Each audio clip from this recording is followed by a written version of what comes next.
नमस्कार, मी श्रुती राहुल. TV9 विशेष मध्ये आपलं स्वागत. सातारा जिल्ह्यातल्या उडतारे गावानं एक ठराव केलाय. या ठरावामुळे सगळ्यांची झोप उडाली.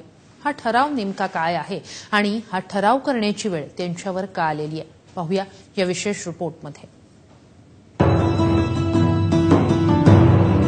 साताऱ्याच्या वाई तालुक्यातलं हे उडतारे गाव.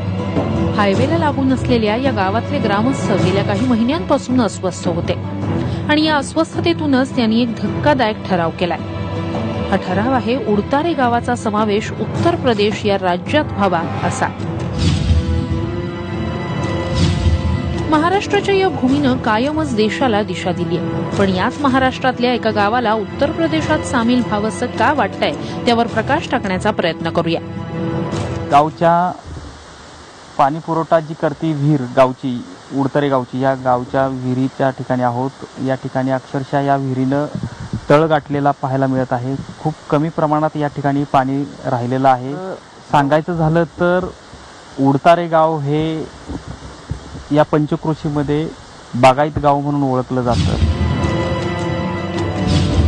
उडतारेच्या ग्रामसभेत केलेल्या ठरावात शेतकऱ्यांना सरसकट कर्जमाफी द्यावी, शेती उत्पादन खर्चावर आधारित 50% अधिक हमी भाव द्यावा, स्वामीनाथन आयोगाच्या शिफारसी तातडीनं लागू कराव्या अशा मागण्या करण्यात आल्या. उत्तर प्रदेशमध्ये निवडणुकीच्या दरम्यान मोदी साहेबांनी जसं त्या राज्यातल्या लोकांना सांगितलं तर कर्जमाफी देऊ, तर योगी साहेबांनी ते पूर्ण केलं. तसं महाराष्ट्रामध्ये फडणवीस साहेबांनी प्रत्येक शेतकऱ्याच्या नावे म्हणजे कर्ज जे 7-12 कोरा आहे पूर्ण करू नका, परंतु कमीत कमी प्रत्येक शेतकऱ्याच्या नावे 1-1 लाख रुपये बँकेमध्ये जमा करावेत, अशी एक माझी शेतकरी या नात्यानं कळकळीची विनंती आहे. उडतारे गावाची लोकसंख्या 4,000च्या घरात आहे. मात्र अपुऱ्या पावसानं इथले ग्रामस्थ मेटाकुटीला आले. त्यामुळे लवकरात लवकर आम्हाला कर्जमाफी मिळावी अशी या ग्रामस्थांची मागणी आहे. कर्जमाफी होता येईल किंवा तुमचा तो आयोगाची जी शिफारशी आहेत त्या लवकरात लवकर आम्हाला हमी भाव द्यावा किंवा ताबडतोब आमची महाराष्ट्राची म्हणजे महाराष्ट्राच्या शेतकऱ्यांची लवकरात लवकर कर्जमाफी करावी, एवढीच मी TV9 तर्फे सरकारला विनंती करतो. एखाद्या गावाला दुसऱ्या राज्यात सहभागी होण्याची इच्छा होणं ही गोष्ट राज्यकर्त्यांच्या डोळ्यात अंजन घालणारी आहे. किमान आता तरी राज्यकर्ते केवळ उडतारे गावातीलच नाही तर राज्यातल्या बळीराजाच्या समस्या जाणून घेतील आणि त्यानुसार उपाययोजना करतील अशी अपेक्षा बाळगायला हरकत नाही. संतोष नलावडे, TV9 मराठी, सातारा. शेतकऱ्यांना कर्जमाफी देणाऱ्या उत्तर प्रदेशात आपलं गाव सामील करावं असा ठराव उडतारे गावानं केलाय. जवळपास 4,000 लोकसंख्या असलेलं हे गाव अनेक समस्यांनी त्रस्त आहे. त्यामुळे आपल्या मागण्या मान्य न झाल्यास थेट क्रांतीचा इशाराच या गावानं दिलाय. साताऱ्याची भूमी क्रांतिकारकांची राहिली. आताही याच साताऱ्यातल्या उडतारे गावाच्या ग्रामस्थांनी कर्जमाफी मिळत नाही म्हणून उत्तर प्रदेशात सहभागी होण्याचा ठराव करून पुन्हा एकदा एका नव्या क्रांतीची मुहूर्तमेढ रोवली. उडतारेच्या ग्रामस्थांनी केलेल्या या ठरावानंतर मोठी खळबळ उडाली. या गावात साधा पिण्याच्या पाण्याचा प्रश्नही सरकारला सोडवता आलेला नाही अशी या ग्रामस्थांची खंत आहे. आता आपण ज्या पाण्याच्या टाकीच्या इथं उभा आहोत, आता दाखवलेल्या विहिरीच्या माध्यमातून या पाण्याच्या टाकीला पाणी येतं.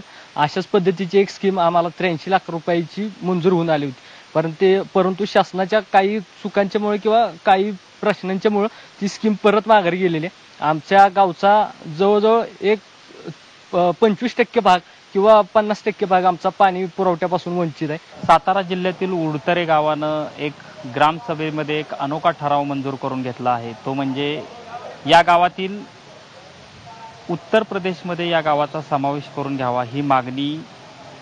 काय समस्या आहे या गावाची आपण या स्पेशल रिपोर्टमध्ये पाहून घेऊया.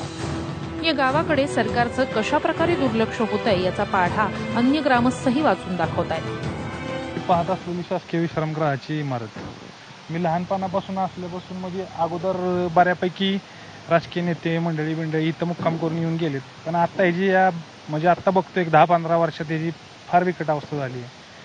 म्हणजे ह्याच्याकडे पण शासनानं थोडंफार लक्ष दिलं पाहिजे. आमची मागणी होती की इथं काहीतरी एक शासकीय दवाखाना वगैरे काहीतरी व्हावं, जेणेकरून ही जागा अशी पडून राहण्यापेक्षा काहीतरी व्हावं. आमच्या मागण्यांकडे लक्ष न दिल्यास पुन्हा एकदा सातारा जिल्ह्यात क्रांती होईल असा इशाराच या ग्रामस्थांनी दिलाय. क्रांतीकारकांचा जिल्हा आहे.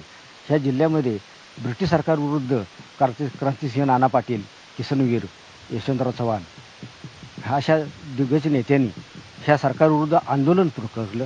सरकारी पोस्ट, तारा, दळणवळण, रेल्वे ह्यांच्या नुकसान केलं, हे केलं.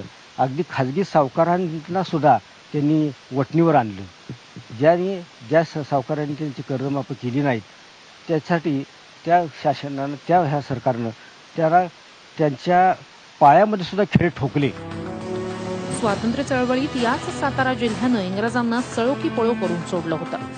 क्रांतिसिंह नाना पाटील यांच्या प्रति सरकारनं जिल्ह्यात स्वतःची शासन व्यवस्था निर्माण करून थेट इंग्रज सत्तेला आव्हान दिलं होतं. त्याचाच वारसा सांगत आता उडतारे गावानं केलेला ठराव क्रांतिकारी म्हणावा लागेल. संतोष नलावडे, TV9 मराठी, सातारा.